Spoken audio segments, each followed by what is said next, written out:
আজকের এই ব্লগটা আমার কাছে খুবই স্পেশাল। গত 13ই ডিসেম্বর ছিল আমার বাবা মার 26তম বিবাহবার্ষিকী।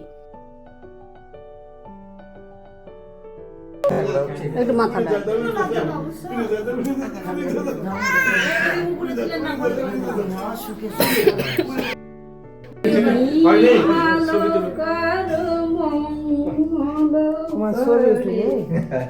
ছবি তো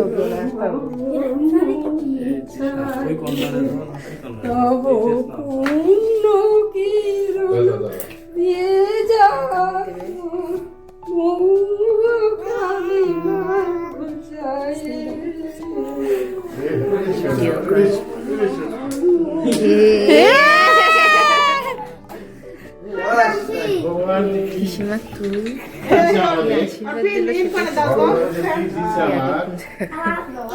আমার কোথায় দাঁড়াবো ভাই, আমাকে দাঁড়াও, ছবি তুলবে, কই যাও। এবারের বিবাহ বার্ষিকীটা আরো বেশি স্পেশাল, কারণ এই দিনটা আমরা সবাই ছিলাম আমার মামার বাড়িতে। মা বাবার বিবাহ বার্ষিকীটা আমার মামার বাড়িতেই পালন করা হয়েছে।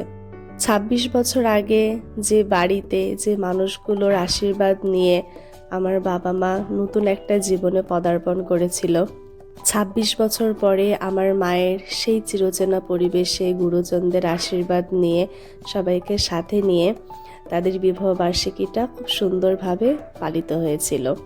এর মধ্যে অনেক নতুন মানুষের আগমন ঘটেছে, অনেক মানুষ যুক্ত হয়েছে এই পরিবারে।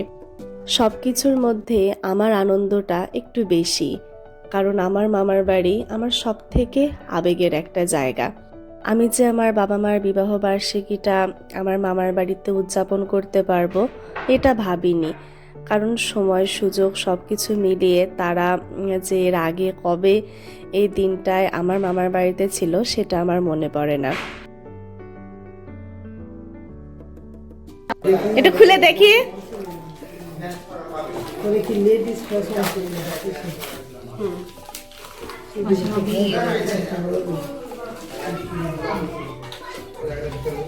গিফটের জিনিস সবগুলোই খাই না।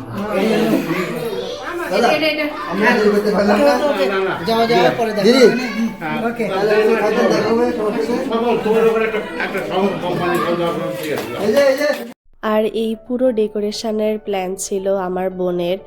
ওর আইডিয়া না থাকলে এত সুন্দর করে সব কিছু অ্যারেঞ্জ করা সম্ভব হতো না। তার সাথে ছোট মামা, জগৎ মামা, ওদের সহযোগিতা না থাকলে এত কম সময়ে যেটুকু করেছি সেটুকু আমার পক্ষে করা সম্ভব হতো না। আর যে কেকটা আমি অ্যানিভার্সারির জন্য স্পেশালি অর্ডার দিয়েছিলাম সেটাও নওগাঁ থেকেই আমি অর্ডার দিয়েছিলাম। আমি যে পেজ থেকে কেকটা অর্ডার করেছি পেজের নাম আমার ডেসক্রিপশন বক্সে এবং কমেন্টে মেনশন করা থাকবে, আপনারা চাইলে একবার পেজটা ভিজিট করে দেখতে পারেন। আমার কাছে পার্সোনালি কেকের ডিজাইন অ্যান্ড আউটলুক খুবই ভালো লেগেছে। যারা এসেছিল প্রোগ্রামে তাদের কাছেও খুবই সুন্দর লেগেছে। কেকের টেস্টও মোটামুটি ভালোই ছিল। আমরা সবাই একত্রিত হয়েছিলাম একটা বিশেষ অনুষ্ঠানের জন্য। সে অনুষ্ঠান শেষ করে অনেকেই চলে গিয়েছিল, যারা ছিল তাদেরকে সাথে নিয়েই মা বাবার বিবাহ বার্ষিকীটা সুন্দরভাবে আমরা পালন করেছিলাম। আপনারা সবাই আমার বাবা মায়ের জন্য প্রার্থনা করবেন, আমার পরিবারকে আপনাদের প্রার্থনায় রাখবেন। আজকের এই ছোট্ট ভিডিওটা আমি এখানেই শেষ করছি। নতুন আর একটা ভিডিওতে আপনাদের সাথে দেখা হবে। ভালো থাকবেন আপনারা।